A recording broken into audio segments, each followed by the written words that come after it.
and welcome to ChapterSkip. I'm Sean. And I'm Joe. And I'm Mark, and today we're doing a trailer review for Guardians of the Galaxy.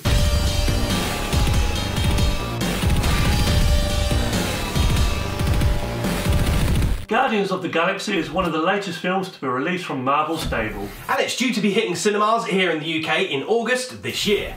Now, as far as Guardians of the Galaxy goes, we're not really familiar with the source material. In fact, the only contact I've had with them, as far as I'm aware, is their appearance in the LEGO Marvel video game.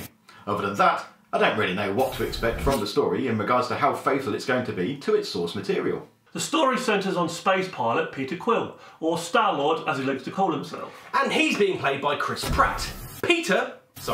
Gaylord, Star-Lord there, got it. Star-Lord manages to acquire an orb-like artifact that is coveted by a villain known as Ronan the Accuser.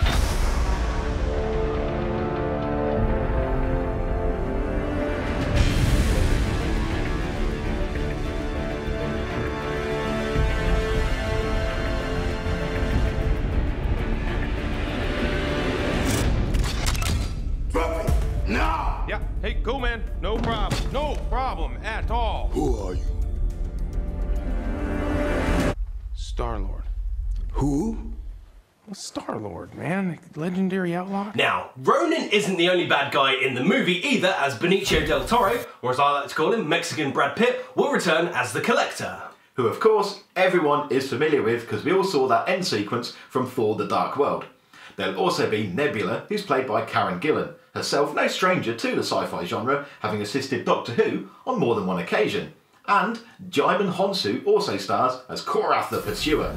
And if that wasn't good enough, there's also a rumour that Thanos will also be making an appearance. Now, for those of you who are wondering why we're so excited about seeing Thanos, well, he's the guy from the credit sequence that was at the end of Avengers Assemble in 2012. Luckily for the self-titled Star-Lord, there's help at hand in the form of the Guardians of the Galaxy. And, well, we could spend lots of time telling you all about them, but instead, we'll let the trailer do it for us.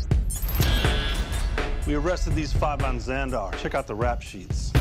Drax, aka the Destroyer. Since his wife and family were killed, he's been on a rampage across the galaxy in a search for vengeance. Gamora, soldier, assassin, wanted on over a dozen counts of murder.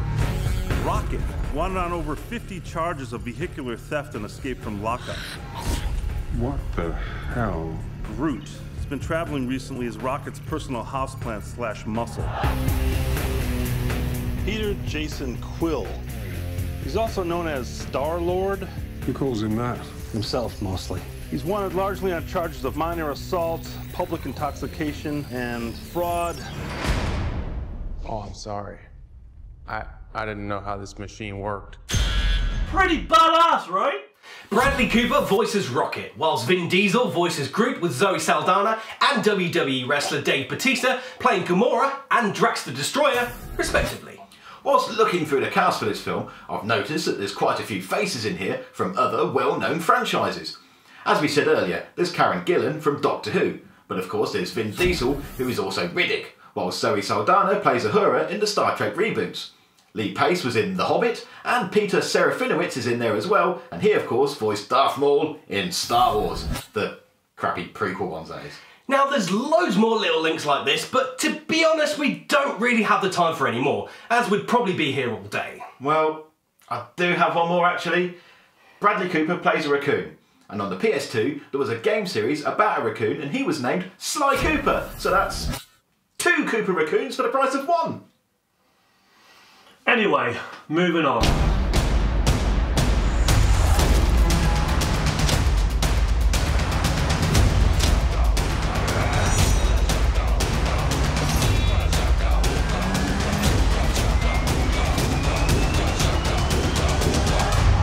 They call themselves the Guardians of the Galaxy. What a bunch of a-holes. Releasing a Guardians of the Galaxy movie is a little risky for Marvel, considering the limited notoriety, but I really enjoyed this trailer, and I'll be there on August 1st at the cinema, waiting in line with all the other nerds. My only fear about this movie is that the comedy overpowers the story and plot, but in my experience with watching Marvel movies, they never tend to do so. There's usually a good blend of action, comedy, and storytelling. This looks set to be another sweet slab of goodness from the Marvel guys. Although I must admit I'm very unfamiliar with these characters, but they still look cool. I cannot wait for this when it's released. I'm really looking forward to seeing this film, once I've watched Captain America and the All Hail the King short film as well, of course. Okay, I guess I am a little biased as I am such a fan of these movies, so if I did have to pick anything that's putting me off, it would be that it does seem to be leaning towards trying to have a more humorous side. But then again, when one of your characters is a space raccoon, I guess you can't really take yourself too seriously, and I can't wait to see this film.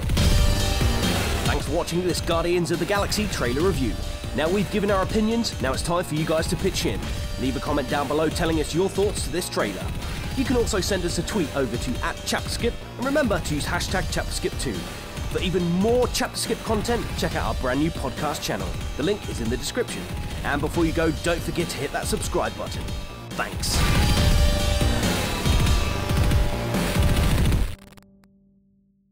Well, he's the guy from the credit sequence at the end of the Marvel Avengers. Well, he's the guy from the credit sequence that was the end of the. Got too excited there, but that's him, Thanos. And Jaimin Honsu also stores things Korra the Storer. that are from other well-known franchises. Now, as we said earlier, Earlier. as we said curly earlier,